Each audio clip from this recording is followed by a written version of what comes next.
Bueno, muy buenas tardes para todos. Bienvenidos a este webinar del día de hoy de métodos cualitativos en farmacovigilancia, nuevas perspectivas.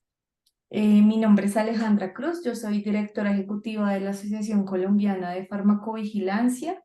El día de hoy vamos a estar con la doctora Mónica Ávila, quien es farmacéutica, PhD y Magister. Tiene una amplia experiencia en investigación de resultados clínicos, investigación clínica, farmacovigilancia y farmacia clínica. Tiene una trayectoria que incluye liderar el servicio farmacéutico en una clínica psiquiátrica y gestionar iniciativas de farmacovigilancia en el ámbito hospitalario, además de ser responsable de farmacovigilancia en una unidad académica de ensayos clínicos. Durante su doctorado, enfocado en la medición de la calidad de vida de pacientes con cáncer de próstata, también lideró diferentes revisiones sistemáticas de la literatura en diversas patologías.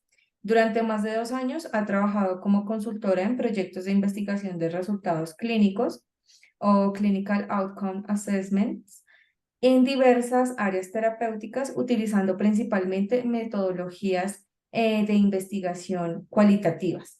Entonces, el día de hoy nos acompaña la doctora Mónica. Doctora Mónica, bienvenida a este webinar. Solamente para recordarles que este webinar no tiene certificación. Eh, si tienen alguna pregunta, si llega a surgir alguna duda, pueden escribirlo en el chat y al final vamos a estar resolviendo estas preguntas. Entonces, doctora Mónica del auditorio, es todo suyo y bienvenida. Buenas tardes. Buenas tardes. Bueno, buenas tardes a todos. Bueno, como me presento Alejandra, soy Mónica y pues hoy vengo a hablarles y a compartir un poco lo que sé acerca de métodos cualitativos, en este caso enfocados hacia la farmacovigilancia.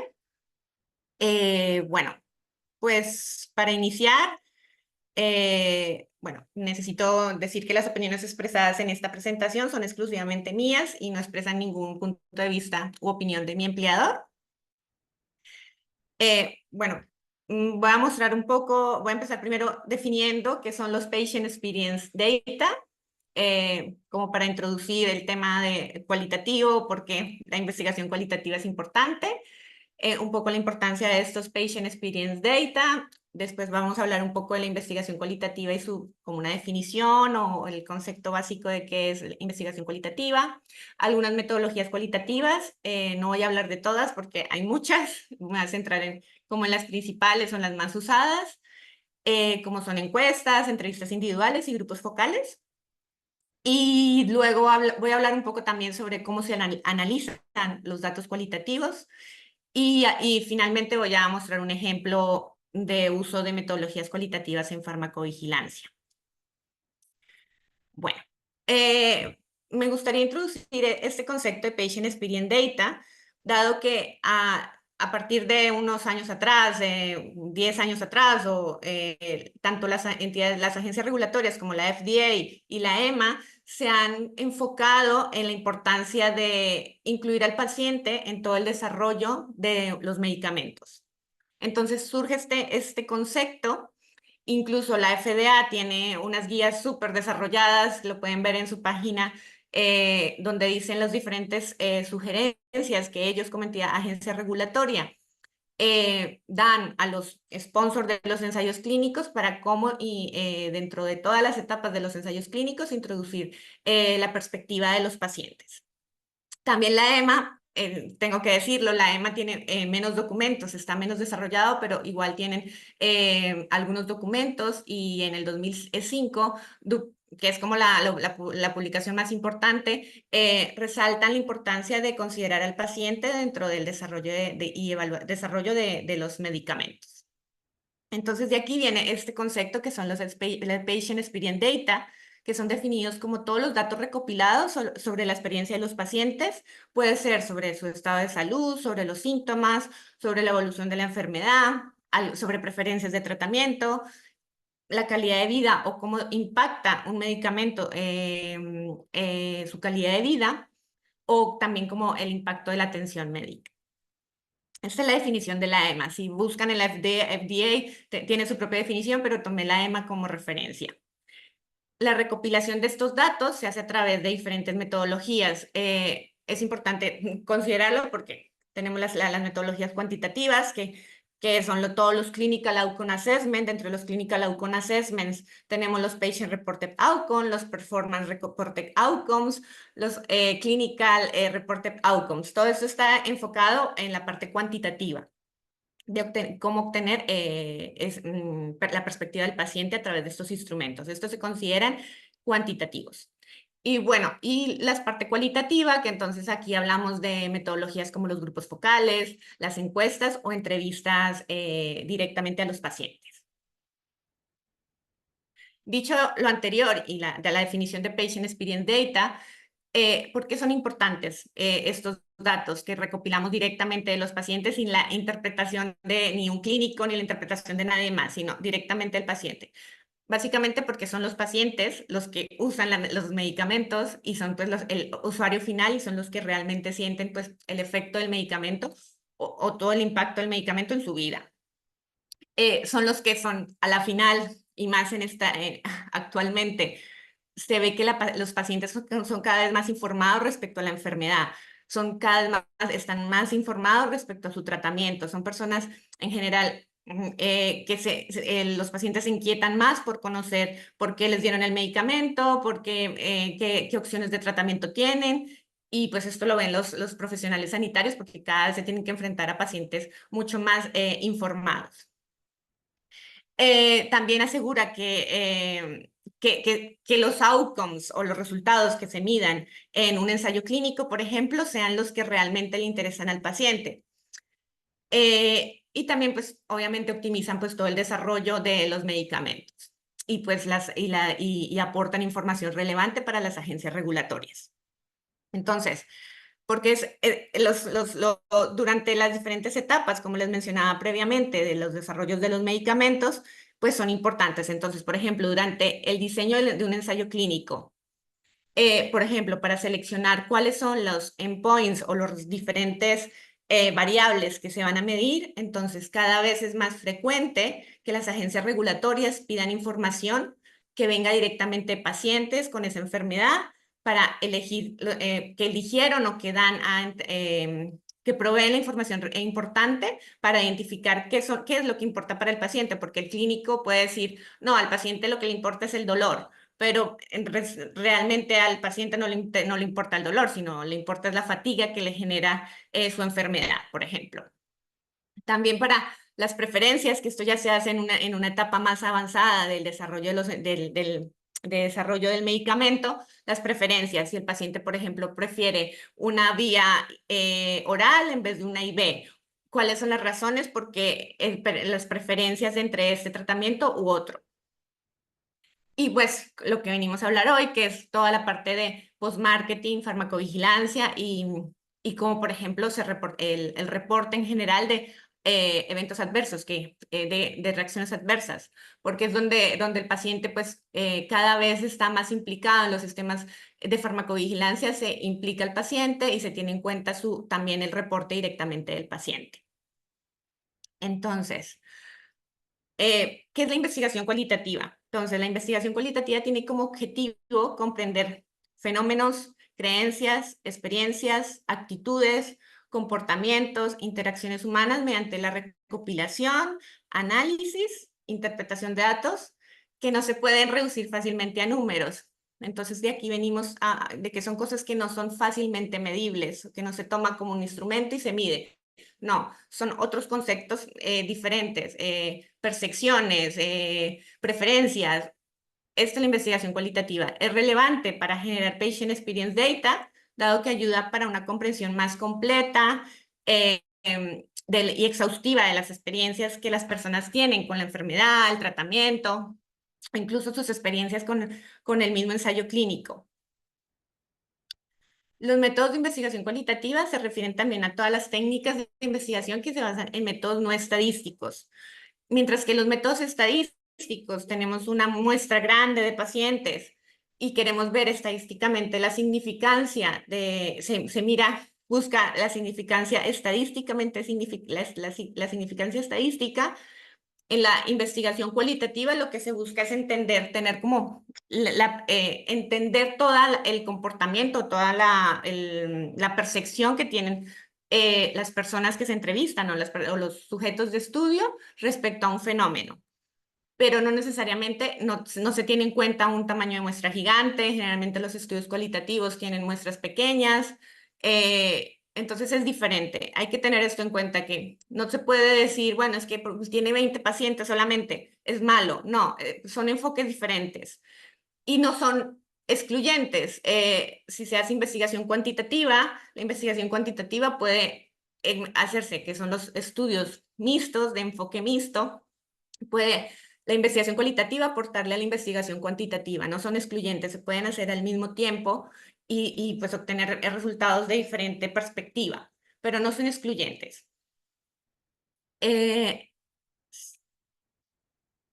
Vale, aquí hay diferentes metodologías cualitativas, como los expliqué anteriormente.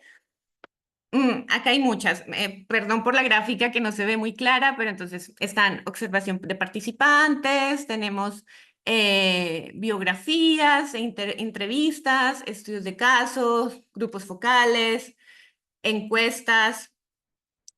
Puse al lado izquierdo de la slide, de la diapositiva, que hay diferentes teorías. No voy a entrar en detalle porque no es el objetivo de esta charla, pero se los dejo aquí para que, y abajo en la referencia puedan encontrar más información más sobre sobre estas teorías, porque realmente estas teorías que se están mencionadas aquí, como la teoría fundamentada, las etnografías, los estudios de caso, son el soporte teórico de todas estas metodologías cualitativas.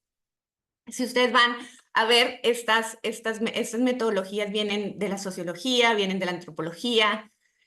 Por ejemplo, las etnografías básicamente vienen de la antropología, donde hay metodologías donde, por ejemplo, el investigador va y acompaña al paciente a la visita con el médico, lo acompaña en su casa sin intervenir, pero se dedica a observar, básicamente. Y esto viene de la antropología, o la teoría fundamentada, que es como la que es más nombrada o más conocida, donde lo que se quiere es entender el fenómeno, no un comportamiento individual, sino un comportamiento general de un grupo de personas.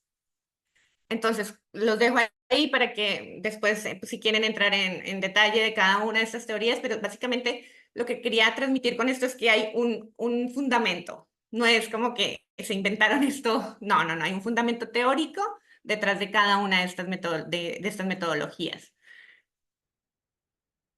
Vale, aquí entonces está las metodologías. Bueno, voy a hablar de las encuestas, voy a hablar de los grupos focales y voy a hablar de las entrevistas.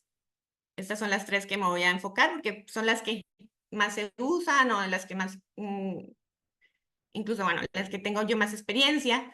Entonces, encuestas, en general, pues como una encuesta, son preguntas estructuradas. Es importante considerar que cuando se diseña la encuesta, las preguntas, se eligen las preguntas, o igual para las entrevistas individuales, siempre hay generalmente hay una revisión no sistemática. Obviamente, si hay una revisión sistemática de la literatura, se puede utilizar como material importante, pero generalmente no hay una revisión sistemática de lo que uno está estudiando. Entonces, se llaman los que son Targeted Literature Reviews, que son casi sigue una metodología como una revisión sistemática, donde se tratan de buscar en diferentes bases de datos, utilizando todo el protocolo para una revisión sistemática, estableciendo los objetivos de la revisión, estableciendo la pregunta, estableciendo la estrategia de búsqueda, los criterios de inclusión y exclusión de los estudios. Todo esto se hace, pero no de la manera tan rigurosa como una revisión sistemática de la literatura, donde se tiene que hacer en muchas bases de datos, 2 revisores, no. O sea, generalmente detrás de cada, antes de empezar a hacer la encuesta, establecer la encuesta la guía de discusión para las entrevistas individuales, se hace una revisión de literatura para ver qué hay respecto al tema, identificar aquellos topics o conceptos que son importantes para los pacientes o que en el momento de la patología que estamos interesados. Y entonces, partiendo de esa revisión, generalmente se mira, bueno, ok, para este grupo de pacientes es importante esto, esto, esto. Entonces, basado en esa revisión de literatura, se hace la encuesta. Entonces, son preguntas estructuradas, específicas, dirigidas de acuerdo al objetivo de mi estudio. Entonces, se busca que haya una pregunta del tema que uno necesita, está acotado. Generalmente las encuestas pues son autoadministradas, no hay una persona que la administre, no son acompañadas, se pueden completar en personas, que esto es como una de las ventajas que tienen, que se pueden completar también en línea, o sea, como que tienen la facilidad esta. Y pues la idea es que se asegure que todos los participantes se les haga el mismo conjunto de preguntas, o sea, no se cambia nada, se manda la hoja, esta hoja es la que llena el paciente o esta es la hoja que la forma que cumplimenta el paciente vía web o lo que sea el método que se utilice, y todos tienen que llenar el mismo conjunto de preguntas. Mientras en las entrevistas individuales, también tenemos, en las entrevistas individuales obviamente hay un moderador, está el sujeto de estudio, y es una conversación en la cual pueden ser entrevistas individuales estructuradas.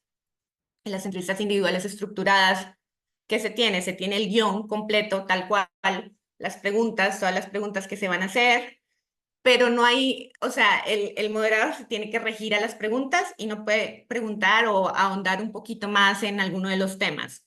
Se rige por las preguntas que se establecieron. En las semiestructuradas, que son las que generalmente se utilizan, porque es un intermedio entre la no estructurada y la estructurada. En la semiestructurada lo que se hace es que se tiene el conjunto de preguntas, se diseña la guía de discusión con los diferentes topics importantes. Entonces, generalmente viene una parte sociodemográfica para conocer un poco sobre el paciente, y luego, dependiendo de los temas, se divide en secciones para ir agotando, pues, para que no se, como que se escape ninguno de los temas que como investigador me interesa.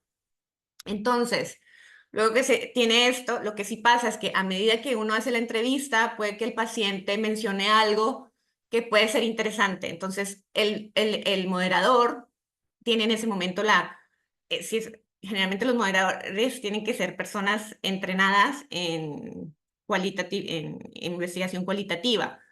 Tienen que hacer, antes de pasar la entrevista, tienen que conocer muy bien la guía.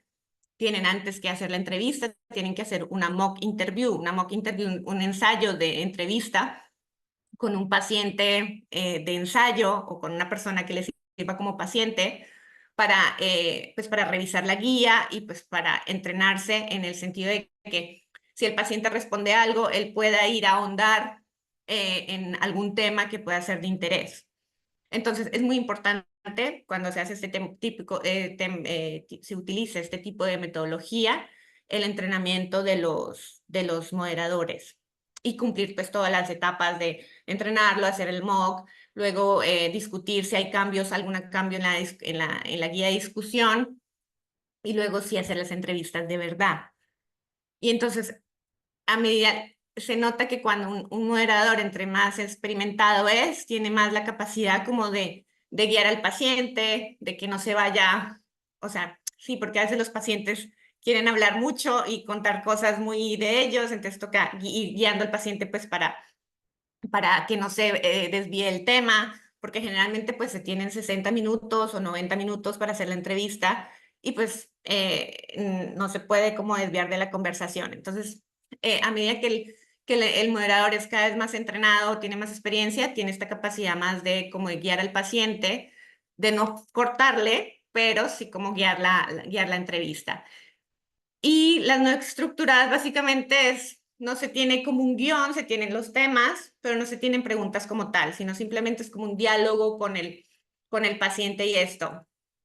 ¿Qué pasa? Las no estructuradas es más difícil después de analizarlas. Entonces no se utiliza mucho. Las que más se utilizan son las semiestructuradas porque dan este tipo de flexibilidad para poder, a medida de que se van entrevistando los sujetos, ir viendo qué puede ser relevante y un poco no estar tan rígido y poder ganar información valiosa a medida que se van conociendo los resultados y analizando las entrevistas.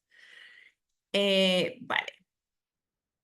Y ya los grupos focales, y entonces ya los grupos focales, generalmente un grupo focal se hace porque no hay recursos para hacer entrevistas individuales, porque las entrevistas individuales pues requieren un moderador, requieren al paciente, requieren plataformas específicas para hacer la grabación de la entrevista, luego el proceso de transcripción de la entrevista, si la entrevista se hace en un idioma y luego se tiene que traducir a otro idioma para hacer el análisis, o sea, claro, detrás de hacer una entrevista individual hay mucha logística y costes. Entonces, estos costes a veces no se los puede permitir el investigador, entonces una de las alternativas que se tiene son los grupos focales, pero no solamente es por coste, sino también porque, pues porque en los grupos focales lo que se permite es que se tienen personas de diferentes edades o diferentes grados de severidad de la patología o con diferentes tratamientos, entonces se permite como un poco la discusión y se va abriendo, es como más fluido y se puede ir ganando información de diferentes perspectivas.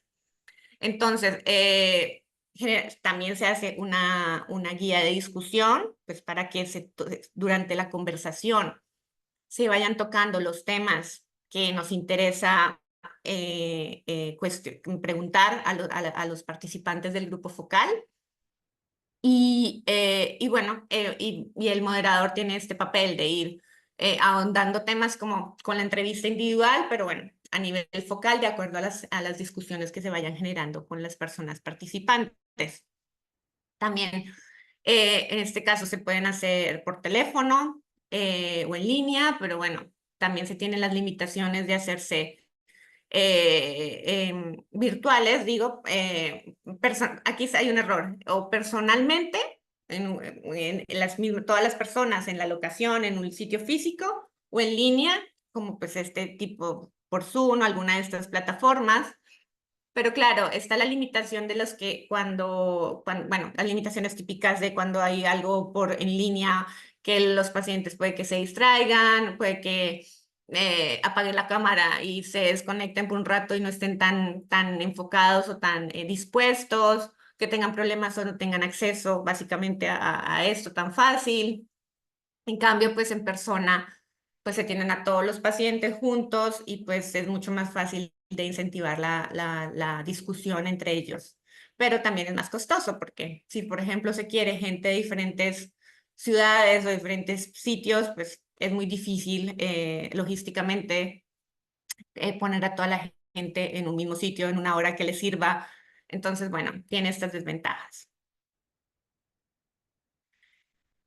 Traje aquí como ejemplo, este fue un grupo focal que se hizo por la FDA para hipertensión pulmonar arterial.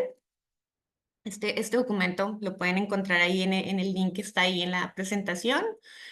Y básicamente en este grupo focal lo que hicieron fue reunir pacientes con diferentes tratamientos y de diferentes partes de Estados Unidos y esto, para discutir sobre diferentes temas.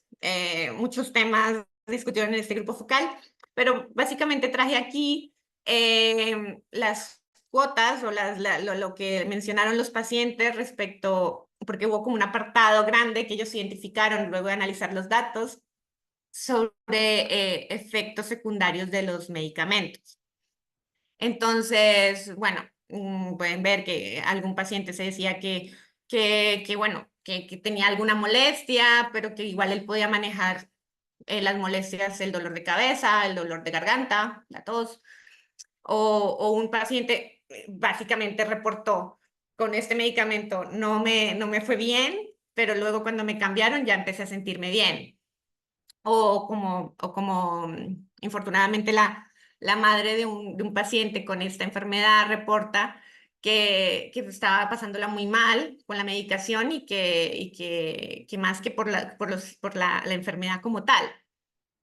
Entonces es este tipo de información y también pues es bueno tener en cuenta que toda la información, los reportes cualitativos, generalmente tienen este tipo de información, tal cual, porque es la forma como se reporta, no se puede cambiar nada, la transcripción exacta de lo que el paciente mencionó o lo que el participante mencionó. Entonces es bastante valioso porque generalmente cuando uno hace el análisis de los datos, lo que hace es de todas las menciones que hay respecto a un tema, tratar de sacar extraer como más relevante, lo que le queda a uno más como que sea muy clara de transmitir lo que el paciente dijo. Entonces, como que sea muy claro, bueno, para este paciente lo importante fue esto, entonces coger como la cuota más importante o más relevante para expresar ese concepto. Entonces, bueno, pueden verlo, es un reporte gigante, pero bueno, saqué esto como ejemplo. Eh, y bueno, ahora vamos a la parte del análisis de datos cualitativos. Perdón, un momento, tomo un poquito de agua.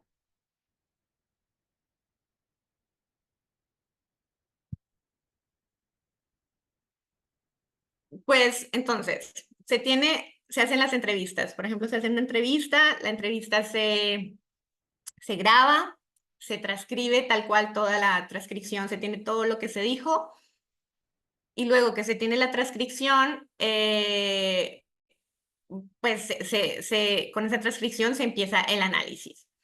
Importante recalcar aquí que así como hay un análisis, un plan de análisis estadístico, también hay como su equivalente como plan de análisis cualitativo. Es lo mismo, es el documento donde uno antes de tener los datos empieza bueno, de acuerdo a los objetivos, plantea, bueno, voy a construir esta tabla con estos datos, voy a expresarlo de esta manera el resultado, es la manera, o sea, como que uno ve, ya piensa en las tablas, en cómo se va a presentar toda la información del estudio.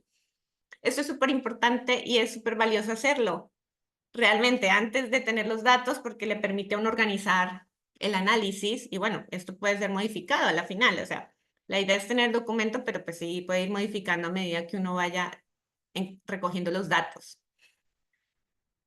Entonces, se tiene la transcripción de voz, se recopilan las grabaciones, se hace se tiene la transcripción completa y una vez que se tenga la transcripción, empieza uno a codificar. La codificación es básicamente ponerle etiquetas, entonces uno va leyendo el texto, toda la entrevista, y es ponerle la etiqueta, vale, este es un concepto que es percepción de la seguridad, por ejemplo, del medicamento.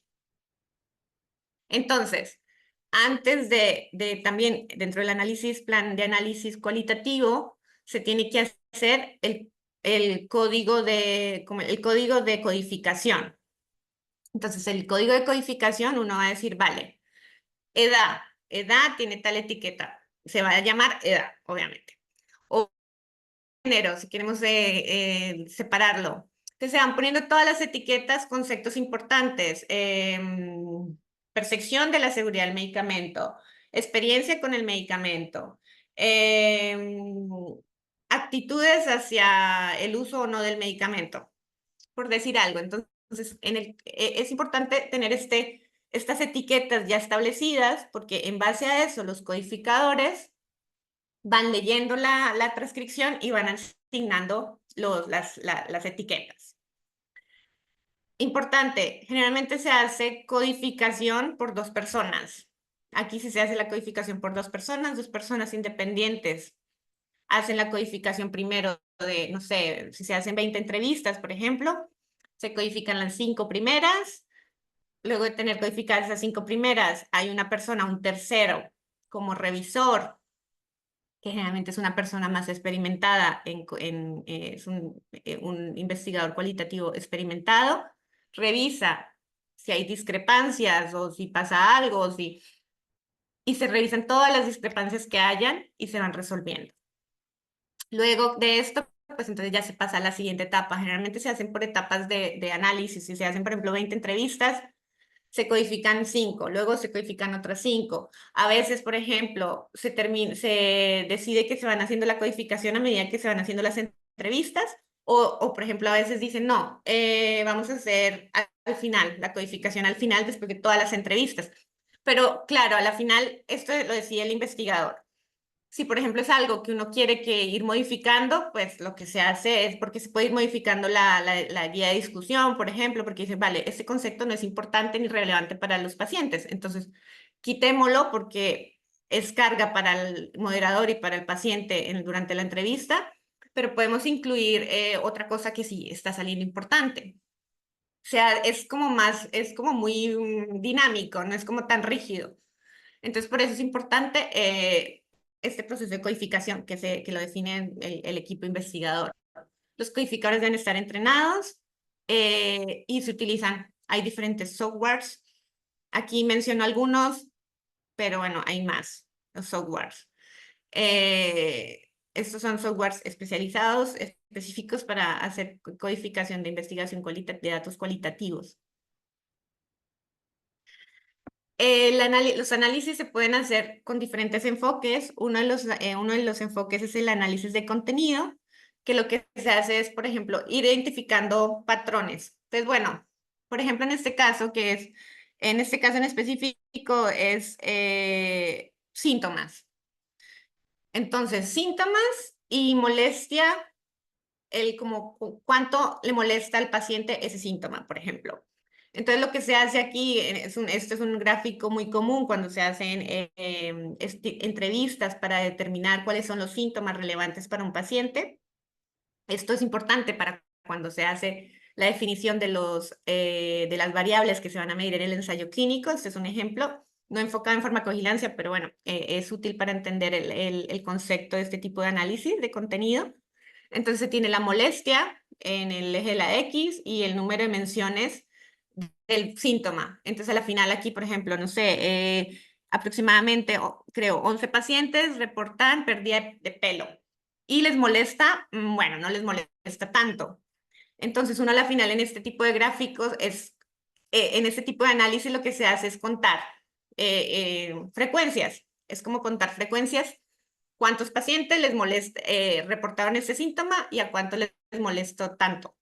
Y luego, bueno, se hace el análisis de acuerdo a las frecuencias. Este es el análisis de contenidos, como contar frecuencias de un concepto, cómo aparece el concepto y reportarlo de esta manera. Es una manera de reportarlo, no es la única.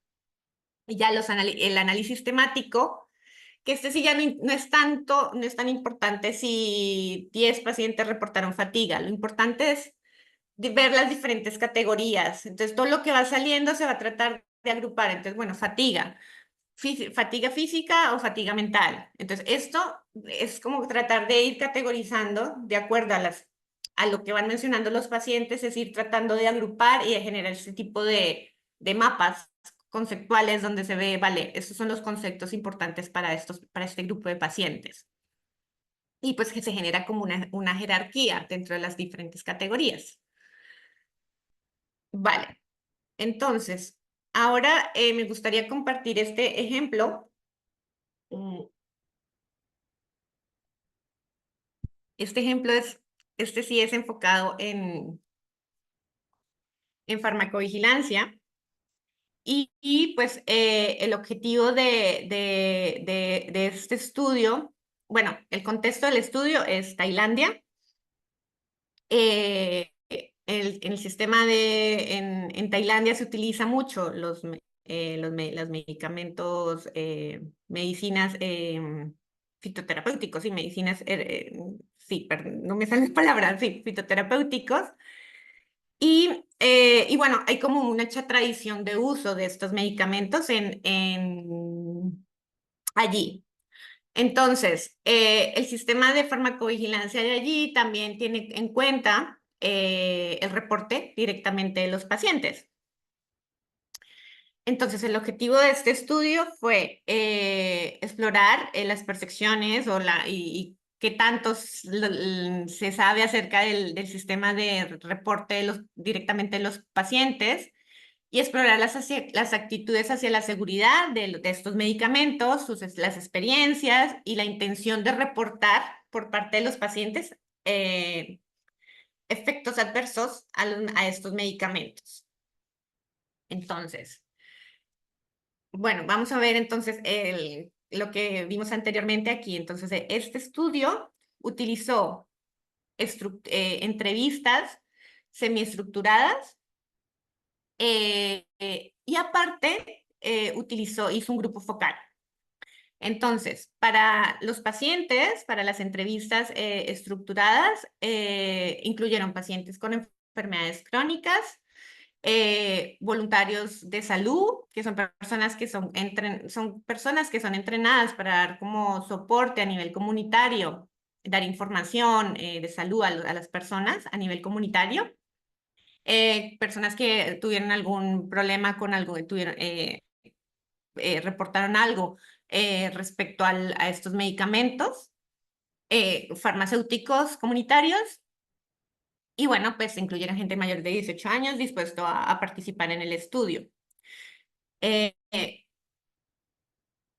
entonces, se hizo la guía de las entrevistas individuales, luego les compartiré, bueno, el artículo está bajo la referencia, pero en el material suplementario están las guías de las entrevistas para que puedan ver la estructura. Entonces, está muy bien verse siempre, cuando uno está diseñando un tipo de estudio, siempre está bien ir a las publicaciones, que generalmente porque hay como unas checklists así también para ver las buenas prácticas de publicación de estudios cualitativos, y estas checklists sugieren que estén las preguntas incluidas dentro de la publicación, sea como material suplementario.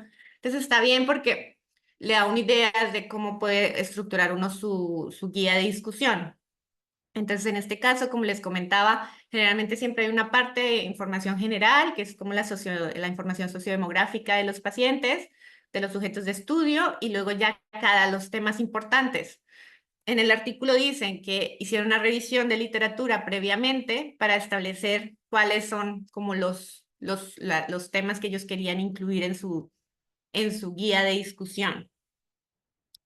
Entonces, bueno, como pueden ver aquí, la información general, actitudes y experiencias relacionadas a la seguridad de los medicamentos, si ellos son conscientes de que hay un sistema de reporte directamente de los pacientes, el canal de reporte cómo es, la forma de reportar cómo es, si alguna vez ha reportado algún acontecimiento adverso, y las percepciones hacia el sistema de reporte.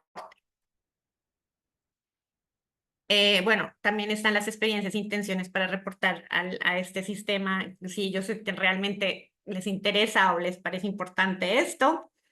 Y bueno, y lo que ellos consideraran también generalmente en estas entrevistas uno pregunta, bueno, ¿usted qué preferiría? O sea, como también para mejorar cosas.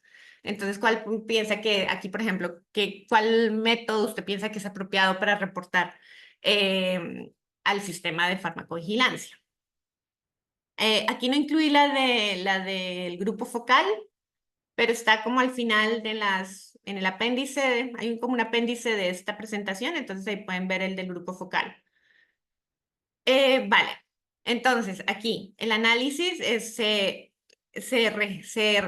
grabaron las entrevistas, luego fueron transcritas en verbatim. No sé si todo el mundo sabe qué es verbatim. Verbatim es decir que es exactamente todo lo que dice, exactamente palabra a palabra lo que dice el paciente, y en este caso fueron en tailandés. Bueno, 5 transcripciones fueron chequeadas, también se mira mucho se tiene que hacer control de calidad de la transcripción. Si está, generalmente el moderador coge y escucha toda la transcripción y va mirando, va leyendo porque a veces hay errores en la persona que transcribe. También se puede equivocar, entonces tiene que haber ahí como un check de que no haya errores en la transcripción. O, por ejemplo, quitar información confidencial, o que el paciente menciona, no sé, él da el nombre de un médico, de algo, de una clínica, alguna cosa, esto se tiene que eliminar. Entonces, ahí es importante este paso. Luego, esto también fue traducido al inglés. y también la traducción es, o sea, siempre hay un control de calidad en cada etapa de esto, tanto en la transcripción como en la traducción.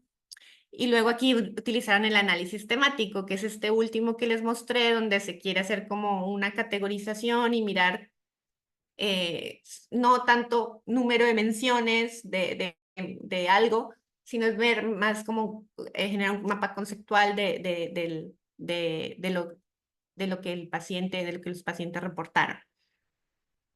Aquí utilizaron el en vivo, que es el software, uno de los tipos de softwares. Bueno, esto es importante, se analizaron las entrevistas individuales y los grupos focales de manera diferente, pero ellos a la final encontraron que lo que decía el grupo focal tenía 12 personas y entonces participaban diferentes stakeholders como un médico, fabricantes de estos medicamentos, una persona de la academia, farmacéuticos comunitarios, farmacéuticos hospitalarios, un médico de medicina tradicional tailandesa, un paciente y un representante de organización de pacientes.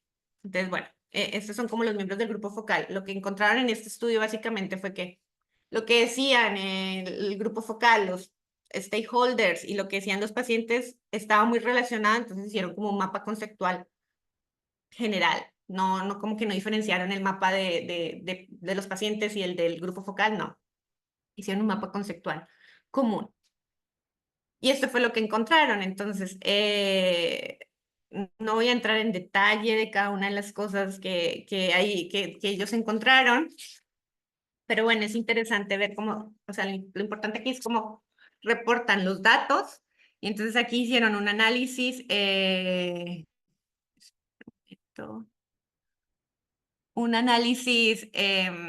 bueno, encontraron 4 categorías como importantes, que bueno, esas fueron las categorías que ellos al principio ya tenían como identificadas que eran importantes, y luego entonces dentro de esas categorías agruparon las actitudes hacia la seguridad de los medicamentos, experiencias negativas con los medicamentos.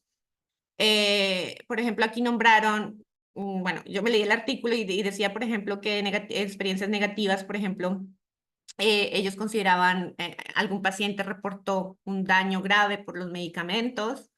También para ellos, algunas personas consideraron que había como falta de evidencia de la estandarización de lo que dice de estos medicamentos, y lo que decía en sus labels no era lo que probablemente había ahí, o sea, más temas como de fabricación de los medicamentos o problemas de contaminación.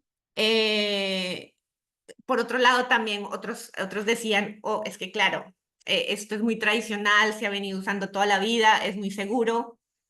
Entonces, bueno, esto respecto al como la primera parte de la experiencia y actitudes hacia la seguridad. Luego, respecto a la participación en el sistema de reporte por los pacientes, es curioso, por ejemplo, que la mayoría de los stakeholders, excepto los farmacéuticos y el representante de los pacientes, ellos eran los dos únicos que sabían que los pacientes podían reportar directamente al sistema de farmacovigilancia. También respecto a por ejemplo, percepciones positivas hacia el sistema de reporte, muchos decían que les parecía bien poder tener la oportunidad de reportar, porque ellos consideraban que eso era una manera de ayudar a otras personas con su misma enfermedad a, pues, que no les pasara lo mismo. Respecto al sistema también de reporte, decían que muchas veces era difícil complementar el formulario de notificación. Entonces, bueno, y también los stakeholders decían que la validez de los datos provenientes de los pacientes, pues que tenía que verse con cuidado, porque no era un médico, un profesional de la salud o un enfermero, o un farmacéutico el que reportaba, sino que era un paciente, entonces que la validez tenía que verse y considerarse. Esto respecto al punto en gris. Y respecto a la intención de reportar a los acontecimientos adversos, en general la mayoría de los pacientes y de los stakeholders dijeron que tenían toda la intención de reportar, aunque ellos no sabían que había este sistema de reporte, pero que les parecía útil que los pacientes pudiesen reportar directamente. Y aquí esto es importante, la percepción hacia como mejoras al sistema de reporte. Entonces, de todo lo que sacaron, resultó que era necesario tener un sistema de reporte con diferentes canales de reporte, que a través, por ejemplo, de social media, porque, por ejemplo, mucha gente utiliza las redes sociales, tener como la opción de reportar vía web, pero también reportar a través de una app, o por ejemplo, personas que no tenían acceso a un teléfono, por ejemplo, o al computador, que lo pudiese hacer, por ejemplo, o una persona cercana, como no sé, o un farmacéutico o el médico, a nombre, o sea, que le complementara el formulario a nombre del paciente, porque pues había este problema. Y que también la facilidad que facilitaría reportar si fuera como solamente poner un check en cajitas, un checkbox, pues facilitaría el reporte. Entonces esto es en general los resultados. Aquí es un poco como muestran ellos los resultados, como les explicaba anteriormente, en las investigaciones cualitativas es clave poner las menciones y como para soportar cada uno de los conceptos que uno menciona como importantes. Acá, por ejemplo, lo que les explicaba de la importancia de tener diferentes canales de reporte, para ellos es importante y pues a la vez es importante y a la vez dan sugerencias de cómo podría ser este sistema de reporte. Y ya está. Aquí, bueno, esta es una slide, es complementaria, pero la tendrán después, pero ya lo comenté un poco, la comparación entre metodologías cualitativas y cuantitativas. Y ya está, yo creo que aquí, sí, aquí ya podemos pasar a las preguntas. Muchas gracias, doctora, por esta información tan importante.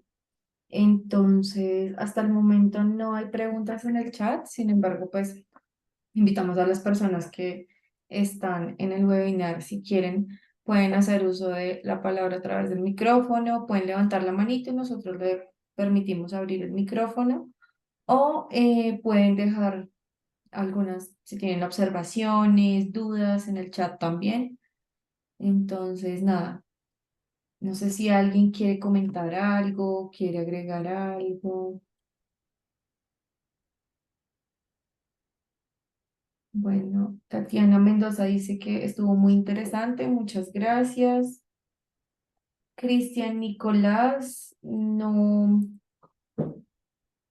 ya, tiene una pregunta y es si estos métodos cualitativos en farmacovigilancia tienen algún sesgo. No, no se habla en general de sesgos en investigación cualitativa, así como se habla en los cuantitativos. Lo único que sí se habla y que es importante es que, bueno, que esto también es como clave, no solamente en la parte cuantitativa, sino también en cualitativa, es lo que también las entidades regulatorias están intentando como fomentar, es la diversidad de las muestras. Y así como los ensayos clínicos cada vez se está pensando de que tiene que haber una gran diversidad y que se tiene que, sí, intentar que haya representación de diferentes razas, diferentes edades y todo, también a nivel cualitativo, que entonces sería un poco sesgo de selección, evitar el sesgo de selección, es esto, que se tenga en cuenta diferentes personas, diferentes perspectivas, porque, por ejemplo, obviamente no es lo mismo si tienes en cuenta solamente personas que han completado, no sé, el bachillerato o la universidad, no es lo mismo, o personas que, por ejemplo, solo, por ejemplo, tomarse una muestra de una asociación de pacientes, porque generalmente se hacen estudios con asociación de pacientes, que está muy bien porque son las organizaciones de pacientes brindan cada vez más información relevante para este tipo de estudios, pero ¿qué pasa? Generalmente los que pertenecen a asociación de pacientes son personas que están súper informadas, son súper proactivos, y hay gente bueno, que conoce muchísimo más de la enfermedad, que por un lado está bien, porque generan, pues, van a dar una perspectiva muy clara de realmente lo que se necesita o las cosas que pasan, pero entonces está ya sesgando un poco a persona muy informada. Entonces se tendría que tener en cuenta a aquel paciente que no hace parte de ninguna asociación, el paciente común tipo, para incluir en las entrevistas. Sería más por este lado. Vale, muchas gracias. ¿Hay más preguntas? ¿Estos métodos cualitativos se pueden implementar para un plan de gestión de riesgos? La verdad no sabría decirlo, no sabría contestar esto. Mm, No, no tengo experiencia en esto, no podría decirlo. Sí, sí, podría hacer una búsqueda, pero no lo sé. Cristian, vi que levantaste la manito, pero entonces vamos a darle respuesta a las preguntas, ya que la primera pregunta tuya se contestó y luego entonces ya te abrimos micrófono. Otra pregunta.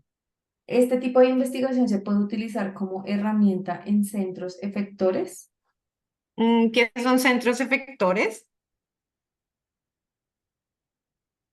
Bueno, mientras tanto, la siguiente pregunta es, a través de una aplicación, ¿cómo podemos gestionar la calidad de la información? A través de una aplicación. ¿A qué se refiere una aplicación? Ok. Siguiente pregunta. Mientras, yo quisiera saber qué entidades en Colombia usan estos métodos cualitativos. ¿Son para investigación? ¿Son solo para investigación universitaria, hospitales o industrias? ¿Podría darnos algún ejemplo? Muchas gracias. Me gustó mucho la presentación.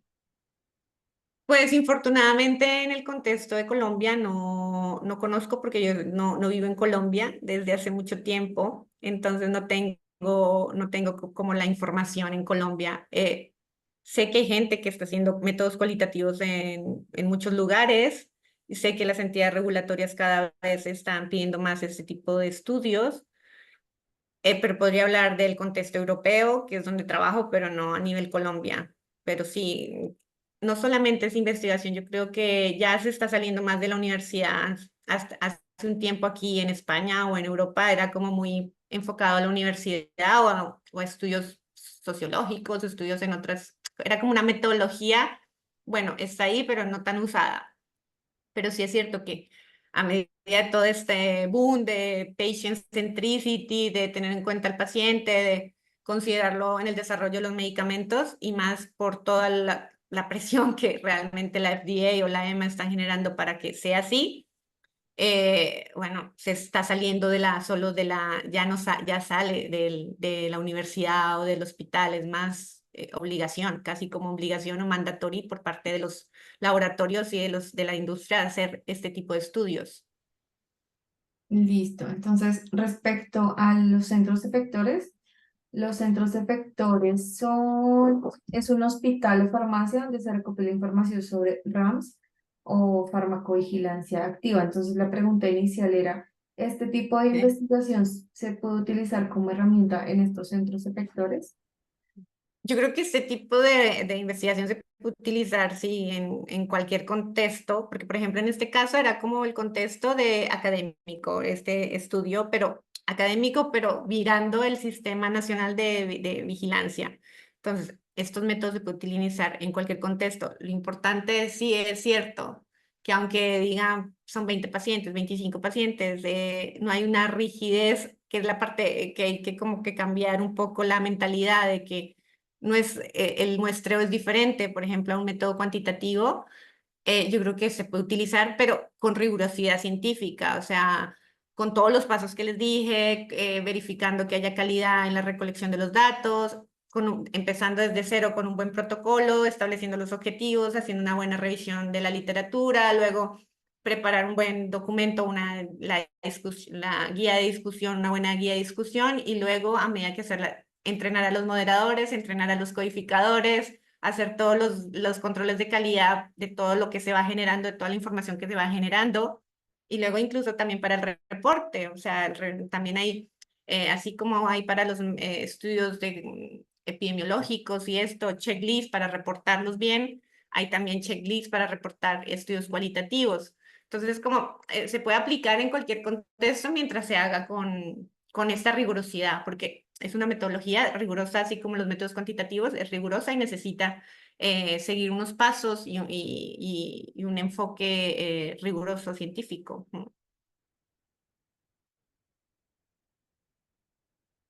Muchas gracias, doctora. Nos quedan 3 minuticos, entonces vamos a, no sé si Daniel, App es una aplicación donde se recopila información de un evento adverso, por ejemplo, Vigimobile. Entonces la pregunta era, em, ¿cuántas veces? No, perdón. Si a través de esa aplicación se puede gestionar la calidad de la información. O sea, ¿cómo se podría gestionar la calidad de la información a través de esa aplicación? Pues bueno, esto ya no tiene que ver mucho con si es método cualitativo o básicamente es cuando se utilizan siempre cualquier instrumento o cualquier aplicación para obtener la información, sea para un estudio cualitativo o cuantitativo, sí o sí se tiene que validar que el instrumento que nosotros estamos utilizando tenga pues un rigor al recopilar la información, o sea, que tenga backups, que tenga, que si llega a pasar algo, tengamos la información disponible, que se haga que tenga detrás un desarrollo tecnológico que permita decir, sí, esta aplicación me está recogiendo bien la información, no se me va a perder ningún dato, pero esto tanto para investigación cualitativa como para cuantitativa, cualquier software, cualquier eh, app o cualquier que se desarrolle para un estudio en específico tiene que ser siempre probada y testada y bueno, ver los posibles errores que puede tener para estar preparados para qué pasa, qué hago si se me genera un error con la aplicación.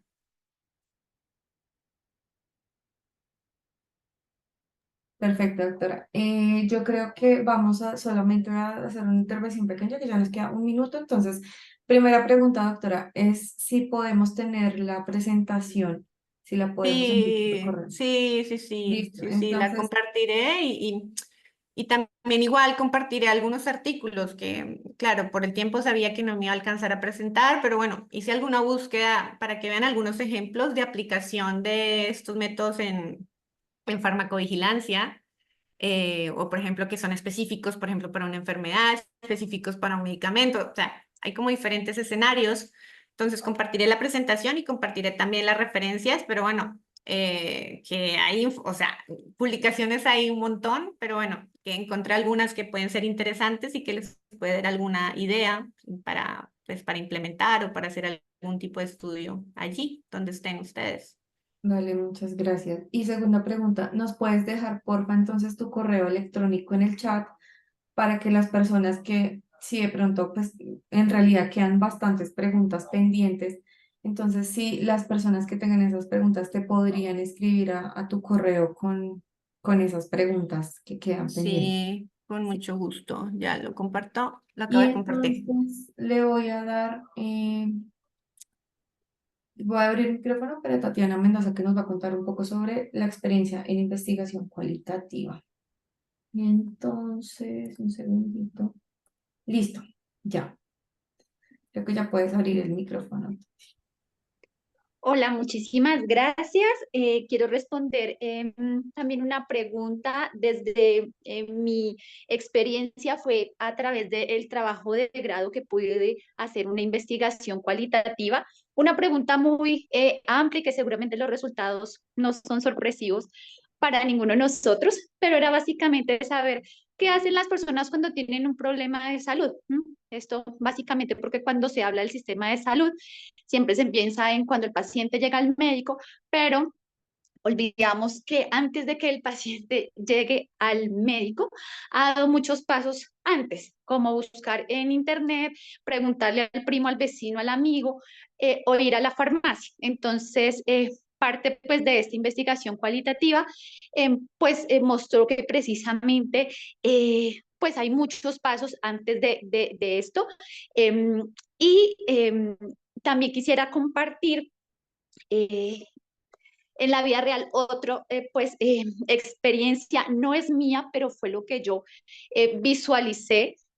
Si alguno me corrige, pero lo que yo entendí fue que de la Fundación Santa Fe habían hecho un ejercicio precisamente de atención centrada en la persona para desarrollar estos nuevos servicios, bueno, ya nuevos, esto fue más bien en el 2016, ya ha pasado bastante tiempo, pero precisamente lo que hizo esta clínica fue acercarse a los pacientes a través de diferentes metodologías para entender qué preocupaciones tienen no solamente los pacientes, sino los familiares cuando están hospitalizados o cuando su familiar está hospitalizado. Entonces, si bien sabemos la investigación cuantitativa nos da datos muy valiosos, hay información que no se logra capturar en unas investigaciones cuantitativas y la cualitativa nos da una riqueza muy, muy importante. Algo tan sencillo como cuando yo estoy acompañando a mi paciente, más bien a mi familiar que está hospitalizado, a mí me da hambre